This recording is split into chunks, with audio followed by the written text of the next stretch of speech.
రజక కులదైవం మడివాల మాచత్ స్వామి సంబంధించినటువంటి జన్మదినానికి సంబంధించిన వేడుకలు అత్యంత వైభవంగా ఆదోనిలో జరుగుతూ ఉన్నాయి. రజకులు ఎంతో ఆలోచనతో ఎంతో చైతన్యంతో ప్రతి సంవత్సరము చేసుకున్నటువంటి ఈ కార్యక్రమంలో పాల్గొనడం ఎంతో సంతోషంగా ఉంది. ఆదోని డివిజన్లో కేవలం ఆదోని మాత్రమే కాకుండా మంత్రాలయం, ఎమ్మిగనూరు, ఆలూరు, పత్తికొండకు సంబంధించినట్టు ఎంతోమంది వచ్చి ఈరోజు ఈ కార్యక్రమంలో కుటుంబ సమేతంగా పాల్గొంటూ ఉన్నారు. ఆడ మగ అందరూ చిన్నపిల్లలతో సహా ఈ ఉత్సవాన్ని ఎంతో వైభవంగా చేసుకుంటూ ఉన్నారు. ఇదే సందర్భంలో రజక కార్పొరేషన్ చైర్మన్ అయినటువంటి మక్క సావిత్రి గారు, అలాగే భారతీయ జనతా పార్టీ ఓబీసీ మోర్చా అధ్యక్షులు గోపి శ్రీనివాస్ గారు కూడా ఈరోజు మాతో ఆదోనిలో కలిసి ఉండడం మాకెంతో సంతోషాన్ని ఇస్తూ ఉంది.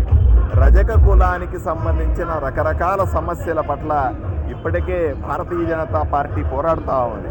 ఇదే సందర్భంలో కూటమి ప్రభుత్వంలో కూడా రజకుల పట్ల వాళ్లకున్న సమస్యల పట్ల చిత్తశుద్ధితో సమస్యలను పరిష్కరించాలనే దిశగా గౌరవ ముఖ్యమంత్రి చంద్రబాబు నాయుడు గారు, గౌరవ ఉప ముఖ్యమంత్రి పవన్ కళ్యాణ్ గారు, అలాగే భారతీయ జనతా పార్టీ రాష్ట్ర అధ్యక్షుడు పివిఎన్ మాధవ్ గారు ఈరోజు ఎంతో ఆలోచన చేస్తూ ఉన్నారు.